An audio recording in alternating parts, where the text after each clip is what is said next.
How's it going, everybody? Welcome back to the channel. I was literally in the middle of making a video for today about the Toronto Defiant, but then all of a sudden the LA Valiant go on their Twitter and release this massive bombshell talking about how they're parting ways with their head coach, Coach Moon. So let's take a look at this tweet before we get straight into things, and I quote, "As of today, we have officially parted ways with head coach Moon. We thank him for all that he has contributed to the Valiant." I had to drop everything that I was doing to cover this because this is pretty big news, right? The Valiant have been with this guy since Stage 2 of last year, and he really helped turn things around. Obviously, when he first got there during Stage 2, things were kind of rough. They had their worst stage. They went 4-6. But then after that, during the second half of the year, they really picked things up, losing just 4 games the rest of the year, and they won the Stage 4 playoffs against the NYXL. I think it goes without saying that this guy was a big-time contributor to this team's success last year. They went from a Tier 2 team at best to one of the best in the league when it was all said and done. I think that Coach Moon earned the faith and the trust of a lot of fans and all of his players at the same time with how well the team did last year,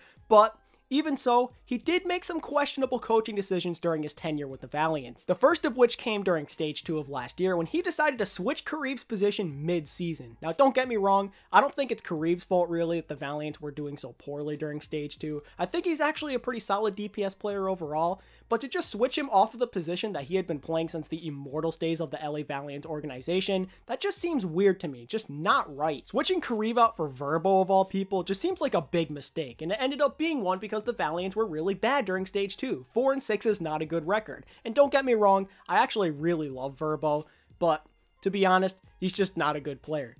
He used to be a decent Lucio player for the Immortals back in the day, but in the Overwatch League, it's a whole different jungle. There's a lot of good players out there, and he just couldn't compete. I really don't know what Coach Moon was thinking here. I know that Agilities was kind of struggling at the beginning of the year, but did you really have to switch Karivan? You had Silk Thread on the roster too, and he didn't play half bad during Stage 1. I know he's a pretty mediocre player overall. He's kind of like a Walmart version of Prophet, where he can play all of the heroes, but he can't play them all super well like Prophet. But still, he didn't do bad in Stage 1, and he helped this team be pretty successful. Luckily for Coach Moon, everyone quickly forgot about this nonsense when Stage 3 started, because that's when the Valiant started to go on a tear and became one of the best teams in the league. But then came Stage 1 of this year, and that's when question marks started to fly about Coach Moon again, since he decided it was a good idea to play Kuki over Custa. He really thought this team had the best chance of winning by putting in someone with no prior experience on main support on the Lucio role. That just makes zero sense to me.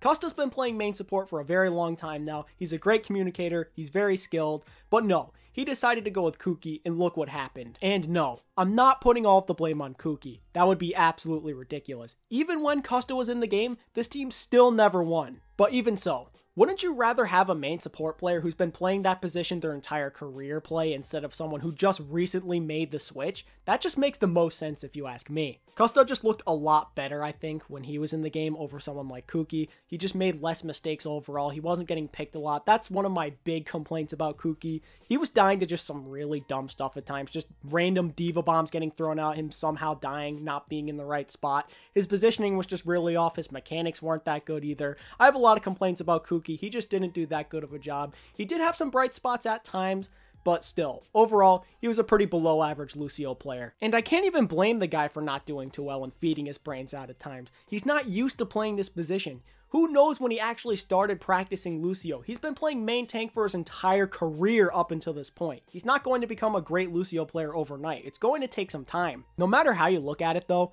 this main support dilemma has helped lead this team to a 0-7 start. They're winless through the first quarter of the year now. Was it a smart idea to part ways with Coach Moon? Maybe, maybe not. I'm really not too sure. It all depends on all the internal issues this team may or may not have had. I really don't know the story behind that, and I'm not sure if we ever will, to be honest. If he didn't get along with the players or management, then yeah, it was probably a good idea to get rid of him. But at the same time, this could end up being a mistake because after all, like I mentioned before, even though the guys made some dumb decisions, Coach Moon did help this team be really good in the past. If you're wondering who the new coach of this team is going to be, well, as of right now, they don't have a permanent head coach that will be there for the rest of the year, but they do have an interim head coach. It's going to be one of their assistant coaches. He goes by the name of Mike Packington Schlany, and then of course, they're also going to have all of their other assistant coaches still. That's not going to change at all. I don't know how much this is going to affect this team. I don't know if LA Valiant are going to recover from this or if they're going to continue to be bad. We won't really know for the next month or so until Stage 2 starts, but that's pretty much it, guys. That's all I've got for you guys. guys today. Thank you all so much for watching today's content. I really do appreciate it. Make sure to hit that like button if you did enjoy it, and also remember to subscribe and enable notifications so you don't miss out on any of my future Overwatch League discussion videos.